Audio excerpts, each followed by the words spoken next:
you could think, even as an exercise, you could think, well, what qualities of a human being do I find admirable? You have to ask yourself that, in a sense. You can't really think about it. There is a difference between asking yourself a question and thinking about it. You know, because it's more like when you're asking yourself a question, it's contemplative. It's like, well, what do I find admirable? It's a question, you don't know, and if you're fortunate, and this happens quite regularly, an answer will float up from wherever the hell answers float up, and oh yeah, that's one, and you can write that down, and you get some idea of what your ideal is, you know, and you have one likely, and what your counter ideal is. Star. Well, to wish upon a star is to raise your eyes above the horizon and to focus on something transcendent that's beyond you. To focus on the absolute, we could say, to focus on the light that shines in the darkness. You know, a star is, people wear diamonds because they're like stars, or they're like the sun, and they're pure and perfect, and they glitter. And so there's something about the light too, there's something about a source of light. It's a source of illumination and enlightenment, and the light that shines in the darkness is a deep metaphor, right? It's what you want. You want a light to shine in the darkness. And so the star has all that, and so people wish upon a star because they have some intuition that aiming above the mundane has the potential to transform themselves. They make a wish. Well, if you're gonna make a wish, you should aim at something high. And even just aiming at that is more likely to make the wish come true. And this is not metaphor. You know, I have this program which you guys are going to do called the Future Authoring Program. It's one of two assignments. One is that you write an autobiography, that's the past authoring. The other is that you write a plan for the future, that's the future authoring. I would recommend that you get started on those right now. Like, not right now, but like really soon, because they're harder than you think. And some of you are going to write like 15,000 words. You're going to get sucked right in. This happens all the time. You're going to get sucked right into it. And so you write an autobiography because you need to know where you are and who you are right now. Because how the hell are you going to plot a pathway to the future unless you know where you are? And then you need to write about the future because you aren't going to hit something unless you aim at it. That's for sure. And lots of times people won't aim at what they want because they're afraid. The reason they're afraid is because if you specify what you want, you specified your conditions of failure. You know when you fail. And it's better just to keep it foggy. It's like, well, I don't know if I'm succeeding or failing, but you know, I can't really tell. Well, great, except you can't hit anything you don't aim at. And so the future authoring program is like it's an attempt to have you articulate your character. And so is the past authoring program. Who are you? And you know, the past authoring program, it asks you to break your life into epochs and then to write about the emotional, you know, the things that you regard as important events that have shaped who you are. And you know, you may find that some of that writing makes you emotional. And I would say, if you have a memory that's more than 18 months old, roughly speaking, and when you bring it to mind, it has an emotional impact, especially a negative emotional impact. It's like part of your soul is stuck back there. And I know that's a metaphorical way of thinking about it, but what I mean is that the reason that you still experience the emotion is because you have not solved the problem that situation faced you with. It might be a real problem, like maybe you got tangled up with someone who was really bad, and that's rough, man, because you've got to come up with a theory of malevolence to deal with something like that, and that's no joke. But if it still produces emotion, it means you haven't solved the problem, and your brain is still tagging it as threat. It's a part of your territory that you did not master. Threat, threat, threat, threat, threat. And until you take it apart, and articulation really helps that, writing really helps that, then you're not going to free yourself from its grip. And that might not be that pleasant. I mean, this is one of those situations where doing it tends to produce a decrement in people's mood in the short term, but quite radical improvements 3 to 6 months down the road. You know, and it's often the case that you unfortunately have to do something you don't want to do in order to progress. It's very, very common. So, and the future authoring program asks you about different dimensions of your life, like, because you're you know, you can think of yourself as a personality inside your head, but you're nested in systems that transcend you, and they're just as real as whatever's in your head. It's like, well, what do you need for life? Well, it's pretty easy actually. Some friends, that's a good thing.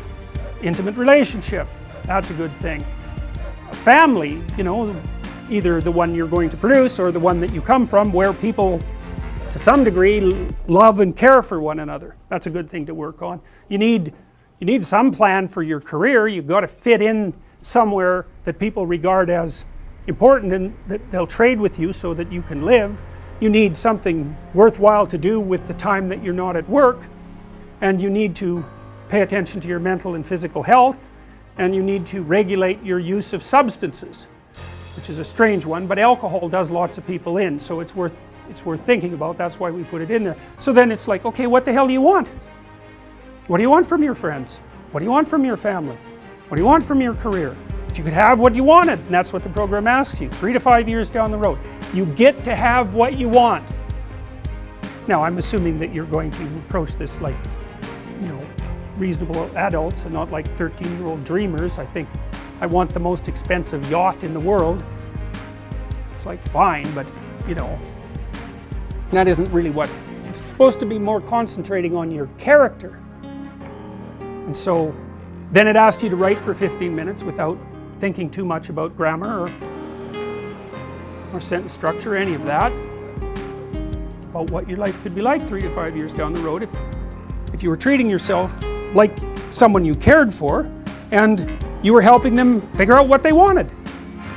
And then it asks you to do the same thing in reverse, which is to think about the ways that you're radically insufficient and your faults. And everyone knows this, I think, you know, maybe not, but everyone has a sense of if they were going to degenerate, how they would do it. You know, some people would be an alcoholic, some people would be a street person. It's like there's some doom thing out there that's got your name on it if you're particularly incautious and, you know, don't and let things fall apart. So I want you to write about that. What do you not want to have happen in 3 to 5 years? And there's psychological reasons for this, eh? One is, if you have something to aim for, that's a source of positive emotion. Because your positive emotion is mostly generated by evidence that you're moving towards something that you value. It's not generated so much by accomplishing something. Because when you accomplish something, you're just left with the problem of whatever you're going to do next. So you graduate from university, it's like, you know, hooray! One day you're at the peak of your undergraduate university career, the next day you're unemployed and looking for a bad job at Starbucks. So, you know, well, you see what I mean. It's, you know, it's that, you know, one problem that you solve is replaced by another problem, and so the idea that you're going to be happy when you solve all your problems is like, haha, good luck with that theory. But, you know, if you're aiming at something worthwhile, and you really believe it's worthwhile, and you've thought it through, you know, so that you're not weak, you've got your damn arguments mustered, then when you make progress, even a little bit, you think, hey, that's all right, and you get a little kick, you get a little dopamine kick. And that's what you want, because that's where your positive emotion comes from. You can use cocaine if you want, but but you know, that tends to have relatively detrimental medium to long-term consequences. But it activates the same system. So you have to be aiming at something, and you should be aiming at something that's realistic, that you want, that you could get, you know, like not easily, because if it's easy, in some sense you've already got it. It's got to push you. And that's part of the pleasure, actually, because there's two things that you want to do when you're pursuing something that's important. And one of them is to get the thing that's important, but the other is to make yourself better at pursuing things, right? So you can get both of those at the same time. You're aiming at something and you're increasing your competence. It's like, that's a good deal, that's a good deal. And there's a lot of intrinsic meaning to be felt in that. And then the second half of the program, you write out a plan for how you're going to do it and how you're going to keep yourself on track, and you're going to write about why it would be good for you if you did this, and why it would be good for your family, and what possible benefits it would have to the community, you know, because you want to nail this thing down, and then you want to figure out what kind of obstacles are going to come up and how you might overcome them and how you might keep yourself on track and all of that. And we know because we've actually done a lot of research on this particular program, that if university students do this, and this is more true if they're not too well oriented to begin with, if university students do this, they're about 25% less likely to drop out, which is a lot, and their grade point average increases about 20%. So hooray for that, because you never know when you develop an intervention if it's going to work.